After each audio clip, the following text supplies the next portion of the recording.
un outil que je voulais présenter, que j'ai découvert il y a pas longtemps et qui commence à faire un boom énorme. Ça s'appelle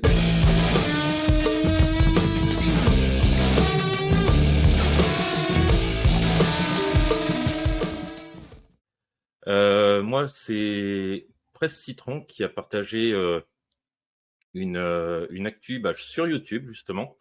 Euh, une étude qu'a fait Mozilla et qui critique l'algorithme de recommandation de YouTube sur l'aspect des boutons j'aime pas intéressé et ne pas recommander la chaîne. En fait, le fait de cliquer sur ces boutons, ça aurait un effet réellement minime sur les prochaines recommandations que tu pourrais avoir. L'étude, ils l'ont fait sur 20 000 personnes. Et sur les 20 000 personnes, ils se sont rendus compte que appuyer sur j'aime pas, ça réduit les recommandations que de 12%. Sur pas intéressé, 11%. Et sur ne pas recommander la chaîne, 43%.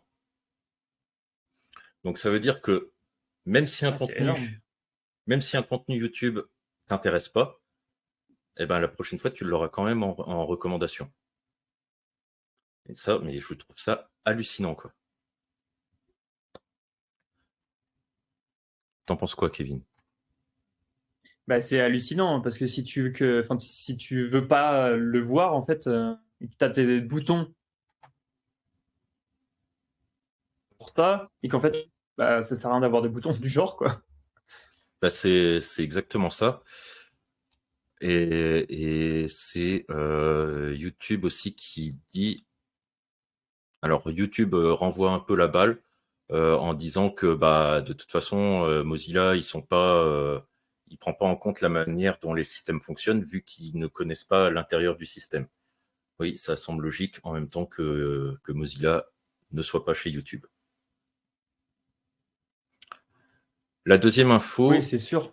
Mais enfin, ouais, vas-y, je t'écoute. c'est du coup YouTube qui devrait qui devrait se remettre en question sur l'utilité de ces boutons en fait. Ouais, ouais, clairement. Mais YouTube, ils ont l'air d'avoir une politique assez spéciale. Je pense que Mathieu nous en parlera un jour. Justement, le fait de d'avoir caché les gens qui mettent j'aime pas. Euh, Moi, d'un côté, je trouve ça pas mal parce que clairement, ça fait un peu du gros bashing. Mais dans ce cas-là, pourquoi laisser le calcul du bouton j'aime apparaître? Autant tout enlever dans ce cas-là, quoi, et avoir les stats qu'en interne. Bah exactement. Si tes vidéos apparaissent quand même alors que tu as dit que tu n'aimais pas ou que tu voulais pas avoir de reco, il n'y a aucune utilité à avoir des boutons si ça réapparaît un jour ou l'autre quoi. Ouais, c'est ça. La deuxième actu, c'est une actu Google. Euh, En ce moment, il y a une nouvelle mise à jour, comme régulièrement. Euh, donc, c'est la mise à jour qu'ils ont appelée la mise à jour de septembre, tout simplement. Hein. Pourquoi se faire chier? Et en fait, avec cette mise à jour, alors elle n'est pas encore finie, mais a priori, selon les premières estimations, elle serait plus faible que les précédentes. La précédente qui était en mai.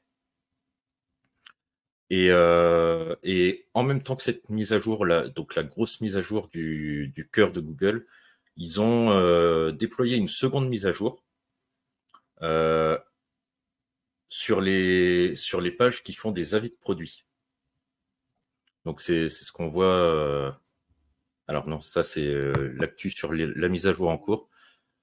Et la seconde mise à jour, en fait, ça va permettre de mieux classer les pages par exemple, qui présentent des produits, qui critiquent des produits mais pas les pages produits en elles-mêmes.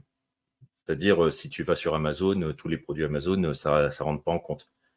Mais par contre, si tu prends par exemple un blog qui va critiquer un produit Amazon avec justement un lien d'affiliation dedans, et ben tout ça, il va le prendre en compte et aller un peu au-delà de juste l'aspect technique, mais vraiment savoir ce que pense la personne du produit. Ah oui, ils vont Et vraiment très loin en fait, dans ouais, le tracking. ouais, c'est ça. C'est ça. En fait, souvent, tu vas avoir les gens qui font les sites bien connus qui font des tests de produits, où tu vas avoir juste la liste des tests, ce que ça donne et vite fait l'avis général de ce qu'ils en pensent, quoi. Et ben là, va falloir aller un peu plus loin sur l'avis, justement, et un peu plus détaillé si tu veux être bien placé. Et c'est un peu inhabituel parce que c'est une mise à jour qui intervient en même temps que la principale et peu de temps après après la précédente mise à jour, parce que c'est la quatrième mise à jour sur les avis de produits, et la précédente, elle était en juillet. Donc c'est quand même très rapproché. Ils ont dû repérer des choses en fait qui rend le truc, la mise à jour très rapprochée. C'est clair. Et la troisième actu, alors c'est pas vraiment une actu, c'est plus un outil que je voulais présenter, que j'ai découvert il y a pas longtemps et qui commence à faire un boom énorme. Ça s'appelle Midjourney. Et alors le principe de Midjourney, c'est de générer des Mais images. qu'est-ce qu'une journée? Mais qu'est-ce que Midjourney? Mais tu fais bien de poser la question, Kevin. Mais qu'est-ce qu'une journée? Midjourney, en fait, c'est un outil qui va permettre de créer des images à partir d'une IA. Donc déjà, rien que le fait de dire ça, moi je trouve ça hallucinant. Et alors attends, On est déjà dans le futur. c'est exactement ça. Et comment ça se passe? Ça se passe sur Discord. Hop, hop. Et en fait, on va juste envoyer comment ça s'appelle? Ils appellent ça les prompts en Des anglais, phrases.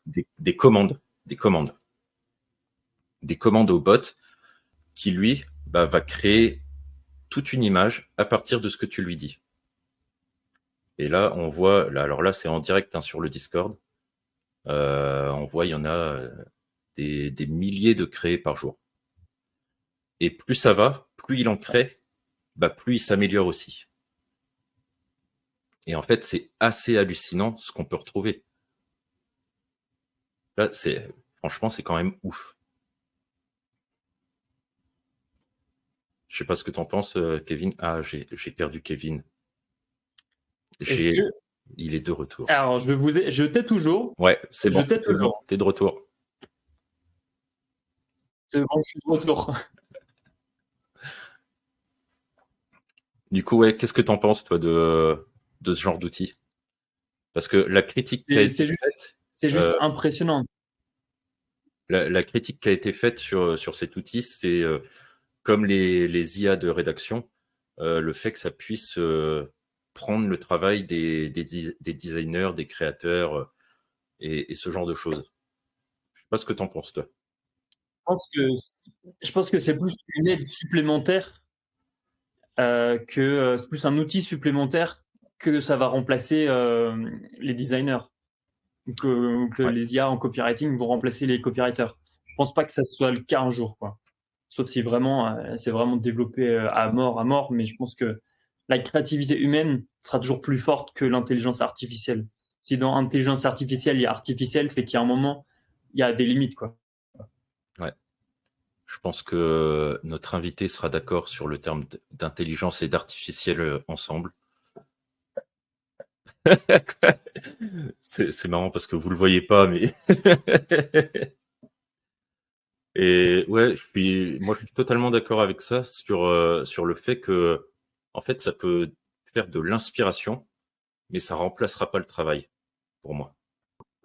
Tout comme Ouais. l'IA de rédaction, ça Non, peut ça te remplacera donner pas le des travail. Par idées. contre, on peut voir que le résultat quand même, mais quand même assez dément parce que on voit quand même qu'il y a des détails extraordinaires.